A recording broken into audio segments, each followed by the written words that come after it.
तो आज के इस कार्यक्रम में हमारे पूज्य गुरुदेव श्री सौरभ मलिक सर हमारे साथ उपस्थित हैं। सर ने हम तमाम बच्चों को हिंदी के प्रति एक विशेष प्यार उभारा है, जिसके लिए हम उनके धन्य हैं। आज सर के साथ छोटी सी वार्ता करने का मन हुआ और कुछ जानने का मन हुआ। जो सवाल मन में उभर रहे थे, उनके सवालों को ढूंढने का मन हो रहा था, तो इसीलिए आज सर के साथ हूँ। सर, शुरू करते हैं। बिल्कुल। और शुरू करने से पहले मैं कुछ कहना चाहूँगा अंशज आपके बारे में। जैसे पढ़ाई के बारे में सब जानते हैं, पढ़ाई में बहुत अच्छे है, अपना जो कार्य है सिर्फ उसी पर फोकस रहता है। इसके अलावा मैं देखता हूँ कि अलग अलग एक्टिविटी में भी आपकी उतनी ही भागीदारी होती है। जैसे म्यूज़िक ले लो, म्यूज़िक में भी आप ट्रेनिंग ले रहे हैं। उसके अलावा आपका लेखन कार्य भी मैंने देखा है, और अब ये ब्रॉडकास्ट का जो शुरू किया है, तो इससे आपकी जो हर क्षेत्र में आपकी रुचि के बारे में पता लगता है। तो इसके लिए सबसे पहले बहुत शुभकामनाएं, और अपना पहला गेस्ट मुझे बनाने के लिए बहुत बहुत धन्यवाद। नहीं सर, वो ठीक है, सर। नहीं बिल्कुल जी। और खूब तरक्की करो, खूब कामयाब हो, ये आशीर्वाद है हमेशा। और सर का और पूरे परिवार का, स्कूल का, अपने क्षेत्र का और देश का नाम खूब रोशन करो। धन्यवाद सर। तो शुरुआत में सर आपके प्रारंभिक जीवन से शुरू करते हैं। सर कैसा बीता, कैसा रहा सर? प्रारंभिक जीवन में, जैसे कि मेरा जो घर है वो उत्तर प्रदेश, पश्चिमी उत्तर प्रदेश में एक ज़िला पड़ता है शामली। पहले मुजफ्फरनगर ज़िला लगता था, लेकिन फिर नया राज्य ये डिस्ट्रिक्ट बना। जी सर। तो शामली डिस्ट्रिक्ट पड़ता है अभी। उसमें एक मिडिल क्लास में जन्म हुआ था। और अगर प्रारंभिक जीवन की बात करें तो बहुत आसान नहीं रहा था, जैसे और बच्चों का रहता है। क्योंकि 4-5 साल का मैं था तो मेरे जो पिताजी थे, फादर थे, एक एक्सीडेंट में वो नहीं रहे। तो घर में माताजी थी, हम 4 भाई बहन थे और मैं सबसे छोटा था। जी।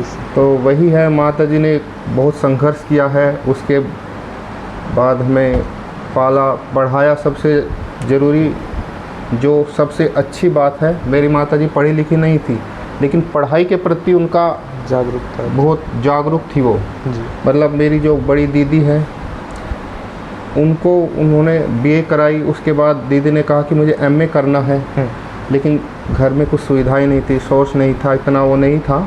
लेकिन फिर भी मम्मी ने कहा ठीक है, प्राइवेट पढ़ना है तो प्राइवेट पढ़ो, आगे जितना पढ़ना है पढ़ो। और एमए कराई दीदी को। जी। और सभी बच्चों को हमें मतलब हमेशा पढ़ने के लिए एकदम प्रोत्साहित किया। बहुत बड़ी बात है सर। सर एक सवाल मन में उभरा, सौरभ सर ने हिंदी को ही क्यों चुना? सर जैसे आजकल आप देखते हैं कि छात्र छात्राएं विज्ञान के प्रति बड़ा आकर्षित रहते हैं, और जो उन्हें एक स्टेटस भी प्रोवाइड करता है समाज में कि हम विज्ञान के छात्र हैं। इस तरीके से क्या ये आपका विषय के प्रति झुकाव था या हिंदी की सेवा, क्या था सर? सबसे पहले तो मेरा एक, जब छोटा था, ये लक्ष्य था कि एक शिक्षक बनना है। जी। अच्छा। तो उसके लिए पढ़ाई शुरू की। ऐसा शुरू से ये नहीं था कि हिंदी का शिक्षक बनना है या फिर किस में बनना, लेकिन में ये आगे था जाना कि है। शिक्षक शिक्षक बनना है। फिर धीरे धीरे आर्ट्स से 12th किया। उसके बाद ग्रेजुएशन किया, हिंदी एक सब्जेक्ट के रूप में लिया। तो हिंदी पढ़ा तो उसमें इंटरेस्ट जागने लगा। साहित्य पढ़ा तो कुछ एक भगवान की कृपा रही है कि मुझे जो मेरे टीचर्स थे वो बहुत अच्छे मिले। उनका भी एक बहुत बड़ा रोल है हिंदी की तरफ मुझे वो करने बढ़ाने का। जी। हिंदी के प्रति एक लगाव उत्पन्न करने का, जैसे आप हमारा कर रहे हैं। बिल्कुल। जी। वही तो वही है। फिर इंटरेस्ट आने लगा, नई नई किताबें पढ़ने लगे। तो फिर एक ठान लिया कि नहीं, अब हिंदी में ही कुछ करना है। फिर पीजी, हिंदी से पीजी किया। जी। उसके बाद नेट वगैरह क्लियर किया, बीएड किया। तो फिर ठान लिया कि हिंदी का शिक्षक बनना है और हिंदी के क्षेत्र में आगे सेवा करनी है। जी।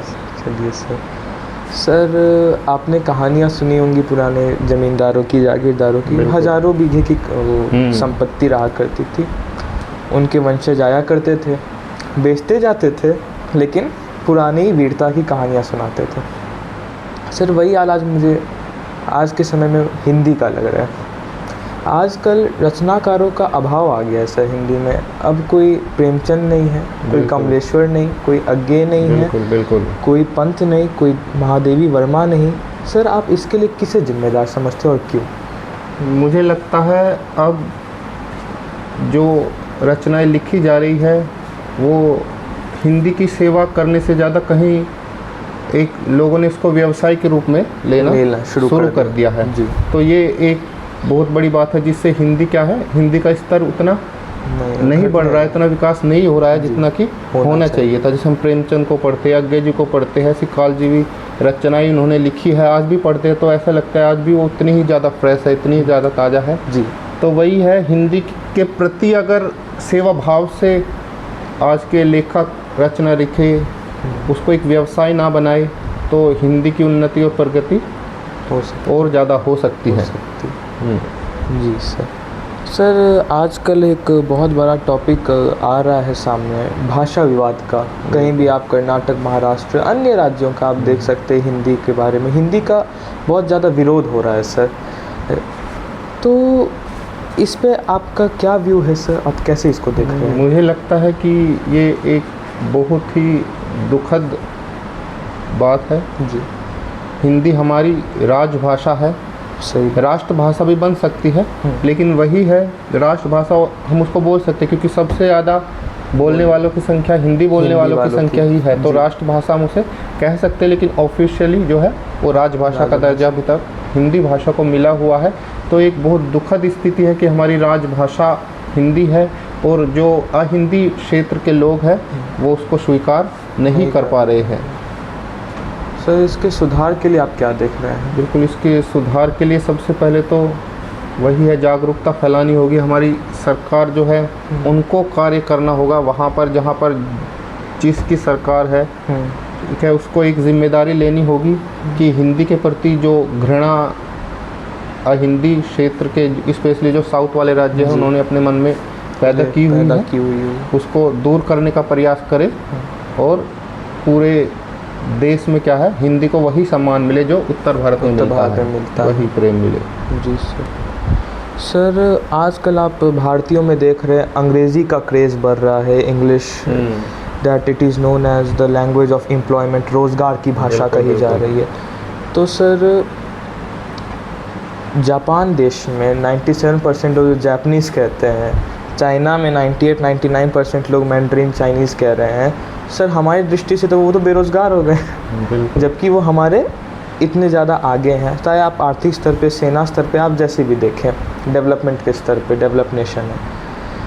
तो सर हिंदी को इतना पीछे क्यों देखा जा रहा है? भारत में इसका क्यों इसे वो पीछे माना जा रहा है? सबसे पहले तो ठीक है, इंग्लिश लोग सीख रहे, अंग्रेज़ी भाषा सीख रहे हैं, वो ऐसा नहीं है कि इसमें कुछ गलत है, सही बात, वो भी ज़रूरी है। हर भाषा, मुझे लगता है इंग्लिश के अलावा, अंग्रेज़ी के अलावा अगर कोई और भाषा भी कोई रुचि रखता है तो उसको सीखनी चाहिए, लेकिन हिंदी को पीछे नहीं छोड़ना चाहिए, हिंदी को आगे रखना चाहिए और हिंदी के साथ में क्या है दूसरी भाषा को लेकर चलना चाहिए। हालांकि अभी अगर हम देखें तो विश्व में हिंदी का स्थान 3रे नंबर पर आता है, और अगर हम वृद्धि दर की बात करें, जो बोलने वालों में वृद्धि हो रही है, तो वो इंग्लिश के बाद दूसरे नंबर पर हिंदी का ही नाम आता है, जो हिंदी सीखने वाले लोगों में जो वृद्धि हो रही है जी। लेकिन फिर भी कहीं ना कहीं त्रुटि है, कुछ तो कमी है जी। हिंदी को ज़्यादा महत्व दिया जा रहा है। अभी देख रहे हैं कि इसको इंग्लिश आती है, वही क्या है उसको ही योग्य समझा जाता है। समाज में ऐसा बिल्कुल, वो समाज में एक ऐसा बन गया है जिसको कि प्रयास करना चाहिए कि वो कम किया जाए। अभी विदेशों में हालांकि हम देख रहे हैं विदेशी भी बहुत से लोग हिंदी सीख रहे हैं, और ये यूट्यूब वगैरह पे हम देखते हैं हिंदी में बातें करते हैं, हिंदी में वीडियोस बनाते हैं, लेकिन और ज़्यादा मेहनत करने की ज़रूरत है, जागरूक जागरूकता लाने की ज़रूरत है। सबसे पहले लोगों को जागरूक करने की ज़रूरत है। ऐसा नहीं होना चाहिए सर कि मतलब आप किसी एक को बढ़ाने के चक्कर में आप हाँ, सबको लेके चलो, वही लेकिन सबको बढ़ा के लेके चलो, दूसरे को बर्बाद करने में वही मत चलो। वही अपने को हो सके तो अपने को आगे रख के दूसरे को साथ लेकर के चलो, साथ लेके चलो। जी, ऐसा नहीं है कि अपना जो जड़े है उसको भूल जाओ। और वैसे भी अभी हमारे देश में हो क्या रहा है कि पश्चिमी जो सभ्यता है वो पूरी तरह से हमारे ऊपर हावी हो रही है। और चाहे वो पश्चिमी कल्चर हो और चाहे पश्चिमी भाषा हो, तो वो ऐसा नहीं होना चाहिए। अपने देश के प्रति, अपनी भाषा के प्रति लोगों में जागरूकता फैलानी चाहिए। और अभी मैं स्कूल में भी अपने एक देख रहा हूँ, हिंदी भाषा को 10वीं क्लास के लिए ऑप्शनल कर दिया गया है जी, जबकि हिंदी भाषा हमारी राजभाषा है, हमारे देश की भाषा है, उसको क्या है वो कंपलसरी होनी चाहिए। जिस तरह इंग्लिश है, इंग्लिश 12वीं तक कंपलसरी है, 10वीं में कंपलसरी, 12वीं तक कंपलसरी पढ़ते हैं जी। कम से कम हिंदी को भी 10वीं क्लास तक तो कंपलसरी रखना चाहिए था। तो वो भी एक चिंता का विषय, एक दुखद चीज़ है। अभी देख रहे कितने छात्र हमारे हिंदी छोड़ दिए हैं। बिल्कुल, तो वो है जागरूकता की कमी है, इसी कारण हिंदी थोड़ा पिछड़ रहा है। इस जागरूकता को हमें मनाना पड़ेगा जिससे ये बढ़े।